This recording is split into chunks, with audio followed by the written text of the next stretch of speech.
Moi, déjà, je mange pas de viande, alors bouffer des enfants, c'est pas pour moi. Non, c'est pas possible. On m'a proposé, mais vraiment le haut du haut du haut de ce qu'on a en France. Je ne vais pas les citer parce que je protège ma famille et que j'ai pas envie d'apparaître comme Jeffrey Epstein. Ce qu'il y a de plus haut en France m'a contacté. Salut tout le monde, j'espère que vous allez bien. Donc aujourd'hui, nouvelle vidéo zapping. Aujourd'hui les amis, on retourne sur X se regarder encore énormément de séquences. Comme d'habitude, on ne perd pas de temps, petit like pour la force, petit commentaire pour le référencement.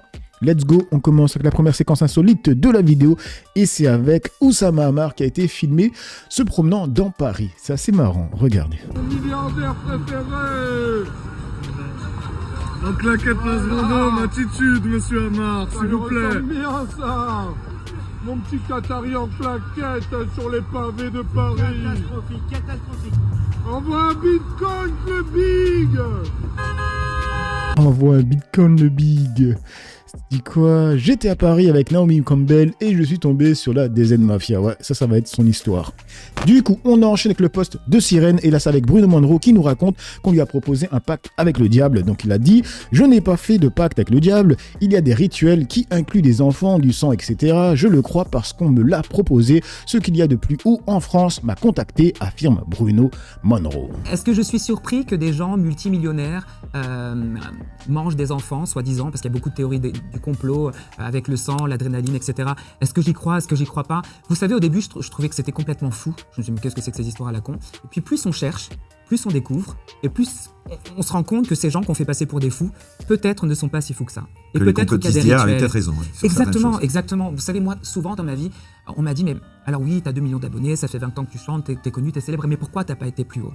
Parce que moi, je n'ai pas fait de pacte avec le diable. Et je peux vous garantir, les yeux dans les yeux, que le diable me tourne en rond depuis très longtemps. Ok? Donc, il y a des gens qui, pour aller plus haut, font des pactes. Et il y a des rituels qui incluent des enfants, qui incluent du sang, etc. Et ça, je peux vous croyez vraiment à ça, ouais? Je le crois parce qu'on me l'a proposé. Je le crois parce qu'on me l'a proposé pas qu'une fois. On vous a proposé quoi? Notez ce que je vous dis. Je crois en ce que je vois. Je suis comme saint Thomas. Si je vous dis que je ne suis pas plus haut parce que je n'ai pas fait un pacte avec le diable, retenez ça. Et si j'ai pas fait un pacte avec le diable, c'est parce que je sais tout ce que ça va me coûter. Et que je suis pas prêt à sacrifier ni un père, ni une mère, ni toutes les personnes qui me sont proches. Mais on vous a proposé, vous dites, des soirées...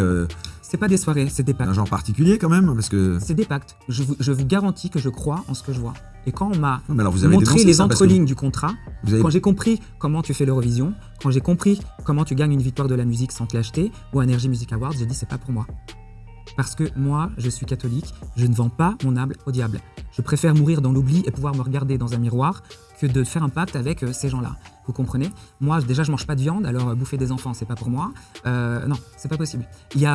On m'a proposé, mais vraiment le haut du haut du haut de ce qu'on a en France. Je ne vais pas les citer parce que je protège ma famille et que j'ai pas envie d'apparaître comme Jeffrey Epstein. Ce qu'il y a de plus haut en France m'a contacté à ce niveau-là. Vous comprenez? Alors les mecs, je vais répéter ce que j'ai dit dans l'autre vidéo. C'est que je pense profondément qu'il y a des gens qui font des rites sataniques. Alors moi, je ne crois pas en Dieu. Mais je sais qu'il y a des gens qui croient en Dieu et qui croient en diable. Et qui vénèrent le Dieu. En tout cas, leur Dieu. Et il y a des gens qui croient en Dieu et au diable, mais qui vénèrent le diable. D'accord? Donc ça ne m'étonnerait pas que ces gens-là fassent des rites sataniques. Premièrement. Deuxièmement, pour parler de Monroe, bon, lui, je pense que personne lui a rien proposé. Il est éclaté au sol. D'accord, les mecs? Il est complètement éclaté au sol. C'est un mytho. C'est tout simplement ça. Et d'ailleurs, il y a Sadek qui répond en disant: perso, j'ai jamais entendu parler de rituel satanique à proprement parler. En réalité, c'est plus simple, plus sale. C'est un système de mariage dans le sang. Exemple, tu prends un artiste, tu l'emmènes dans un club échangiste, tu le drogues, tu le filmes dans un rapport avec un homme alors qu'il est hétéro, derrière, chantage, silence, contrôle, parfois c'est même pas sexuel. On lui fait faire un acte terrible, horrible, en gardant la preuve qu'il ne pourra jamais s'émanciper. Et c'est ça, moi je pense que ça c'est vrai, tu vois. Est-ce que je suis surpris que des gens... En tout cas, dans le monde artistique, dans la musique, le cinéma, peu importe, je pense que ça, ils le font. C'est qu'ils font faire à des artistes des dingueries et ensuite ils gardent les vidéos. Comme ils le font avec des politiciens, tout simplement. Mais lui, le Monroe, c'est un mytho. C'est tout simplement un mytho. Il est éclaté au sol, les mecs. Vas-y, personne ne lui propose rien. Du coup, on enchaîne avec Alerte Info et regardez, il y a des tracts néo-nazis qui ont été distribués dans des boîtes aux lettres à Mulhouse. C'est marqué dessus: homme blanc, on a assez d'entendre les médias juifs mentir pour protéger les envahisseurs arabes et noirs qui violent, pillent et assassinent des blancs innocents. Ils sont clairement en roue libre, les mecs. Du coup, on enchaîne avec Antoine Léaumont, c'est marqué Némésis s'organise pour provoquer des batailles de rue. Près de 24 heures après les révélations de l'humanité, BFM décide enfin d'en parler. Le collectif violent Némésis doit être dissous.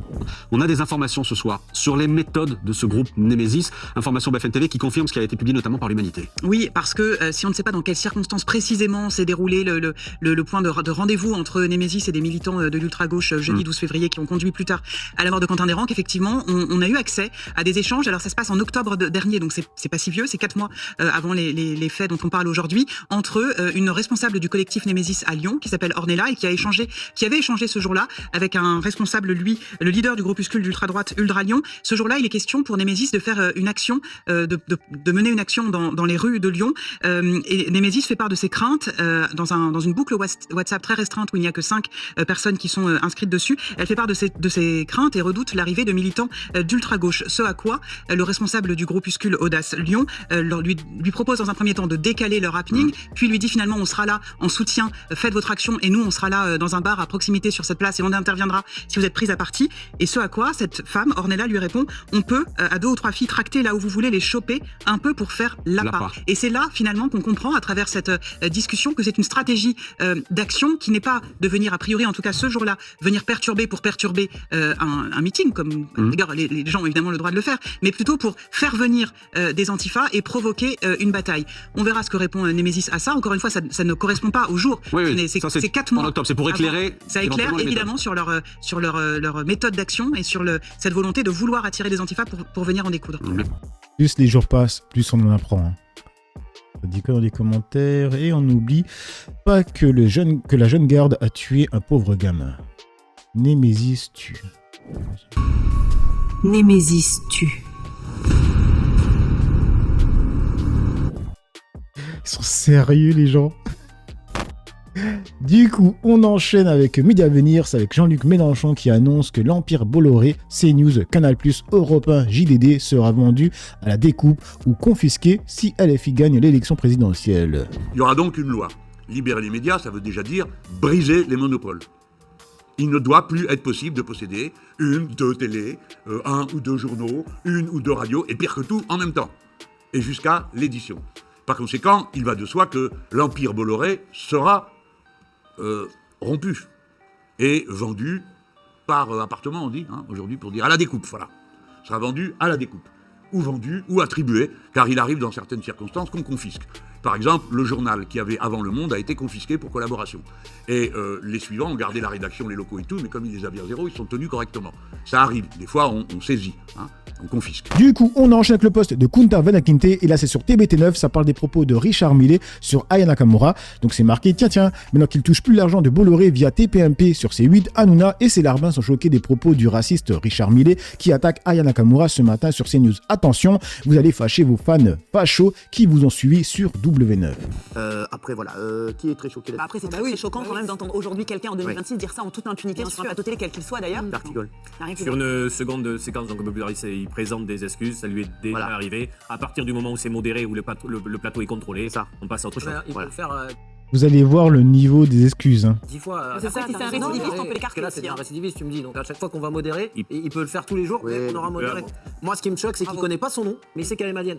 Moi, je savais pas qu'elle était malienne. Je connais son nom, mais je sais pas sa nationalité d'origine. Donc qu'ils disent pas, j'ai pas d'extrait ou quoi, c'est volontaire, c'est préparé. Il a oublié son nom. Ah oui, mais comment il peut oublier son nom et il n'oublie pas qu'elle est malienne? Moi, je sais pas qu'elle est malienne. Je l'ai appris, pour moi, elle était française. Alors, ça a été tout le monde. Ah oui, ça fait beaucoup réagir. Après voilà. Bref, regardez le niveau des excuses. Alors on est sur Marcel, écoutez. Richard, vous savez l'amitié que je vous porte, et l'estime intellectuelle, et vous le savez. Et vraiment, on a plaisir à ce que vous soyez là avec nous. Et puis moi, j'ai pas vocation, vous êtes un homme de qualité, j'ai pas vocation à, entre guillemets, vous réprimander. Je suis pas votre professeur, ni rien du tout. Mais si vous nous mettez en difficulté, nous, la chaîne, et vous mettez en difficulté moi, parce qu'après c'est moi qui suis responsable. Alors, vous avez dit tout à l'heure quelque chose, effectivement, je l'ai dit 1 fois, 2 fois, on va le dire une 3e fois, parce que, comment dire, c'est vraiment nous qui sommes en difficulté, on est attaqué partout. Donc moi, je suis très vigilant à ce qui se dit sur ce plateau, évidemment.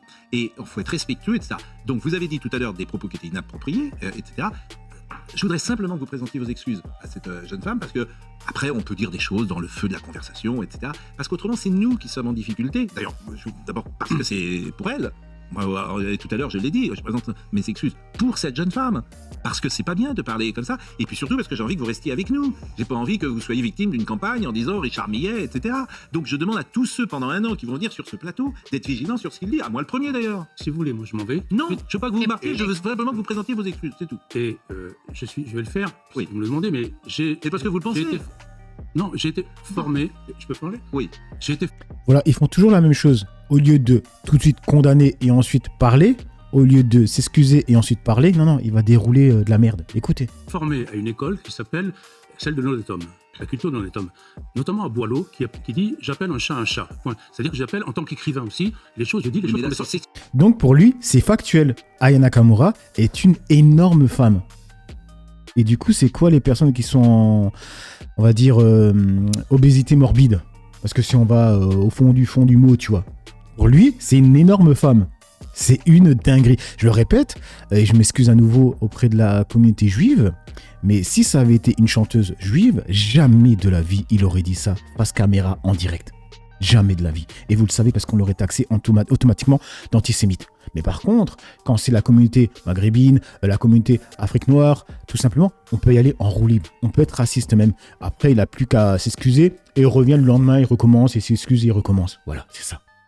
Tout simplement. Laissez-moi finir. Donc, c'est insultant, c'est pas gentil. Je présente mes excuses. Voilà. Et puis c'est tout. Voilà. Mais c'est même pas gentil. Puis, je vais vous dire, ça vous ressemble pas.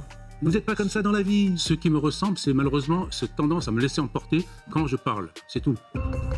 Et pourquoi je prends constamment l'exemple de la communauté juive? C'est parce qu'on voit qu'ils se chient littéralement dessus devant cette communauté. Ils ont fait le taf, tu vois. Et c'est pour ça que je prends l'exemple, parce que, en vrai de vrai, les mecs, demain on lui pose la question. Si ça avait été une chanteuse juive qui aurait été en surpoids, alors que Aya Nakamura n'est pas en surpoids, faut arrêter les conneries, hein. Vous savez c'est quoi une personne en surpoids? Bref. Est-ce que vous auriez dit une énorme chanteuse juive?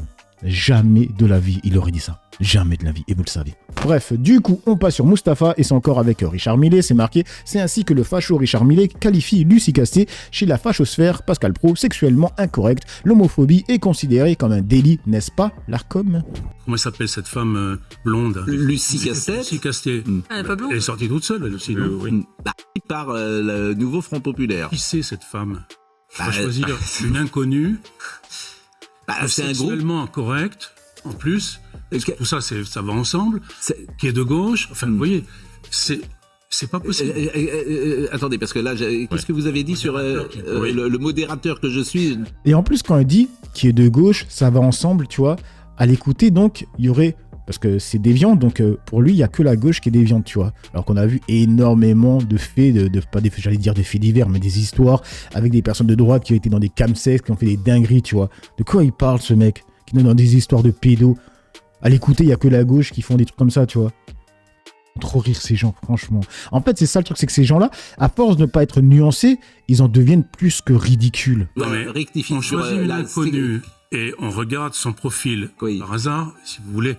Son orientation sexuelle, comme on dit, est tout à fait correcte, etc. Mais ça veut dire quoi, une orientation sexuelle correcte? Je veux dire, c'est l'ensemble des choses. Non, mais ne me faites pas dire ce que je n'ai pas dit. J'entends bien, mais le modérateur que je suis doit intervenir parce que, précisément, ce n'est pas le sujet. Non, mais ça fait partie du sujet. Et à force de regarder la télé et de voir ces vieux parler, tu te dis vraiment que la phrase « la vieillesse est un naufrage », c'est réel, les mecs. Hein. C'est réel. Hein. Du coup, on passe sur BFM. Là, c'est La France Insoumise. Pensez marqué quoi?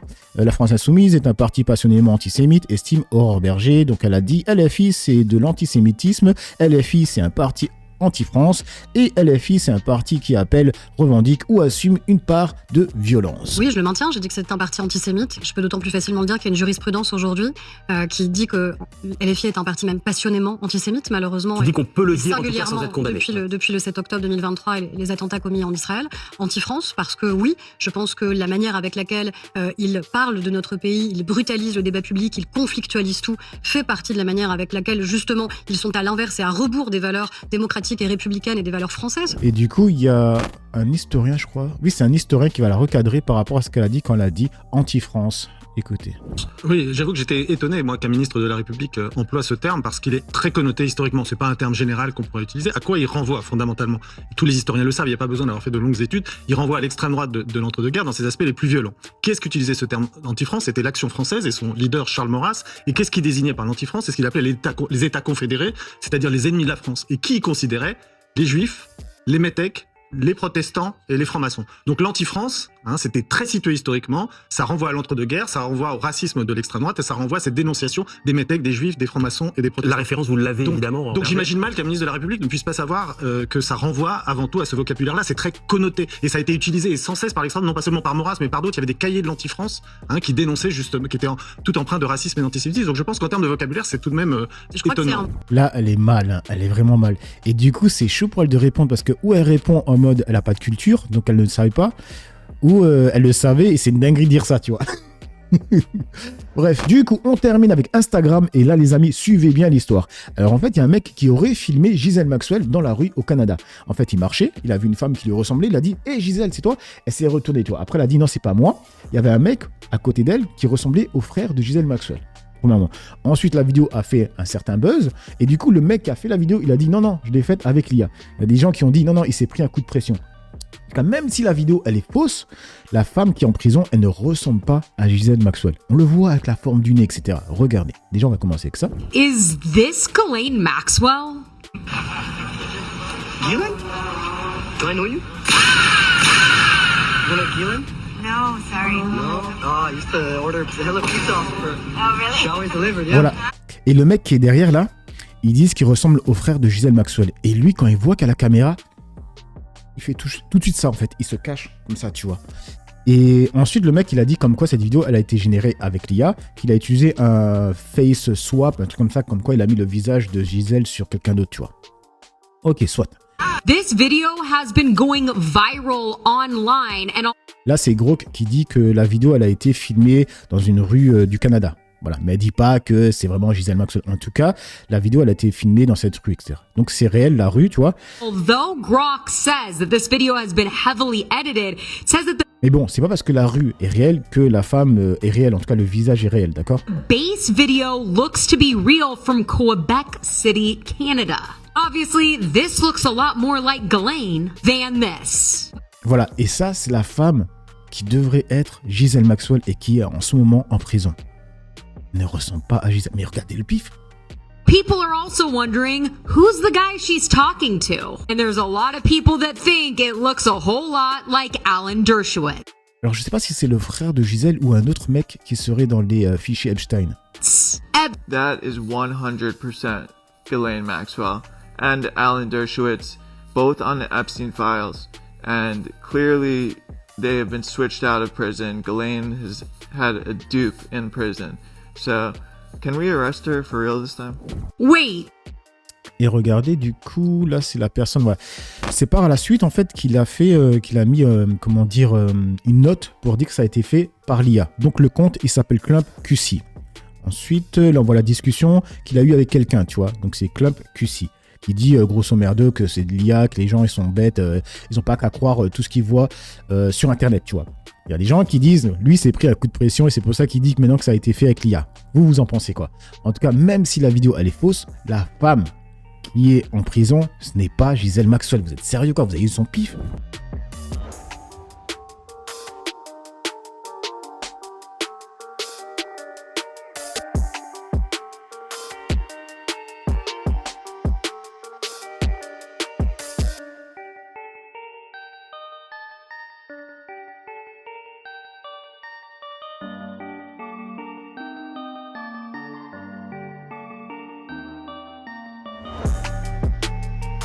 Bref, donc voilà les amis pour cette petite vidéo zapping réaction. Dites-moi ce que vous en pensez dans l'espace commentaire, dans la joie et la bonne humeur, sans insulte comme d'habitude. N'oubliez pas le petit like pour la force, petit commentaire pour le référencement. J'ai assez parlé pour le peu que j'ai parlé, à vous d'écrire. Ciao tout le monde.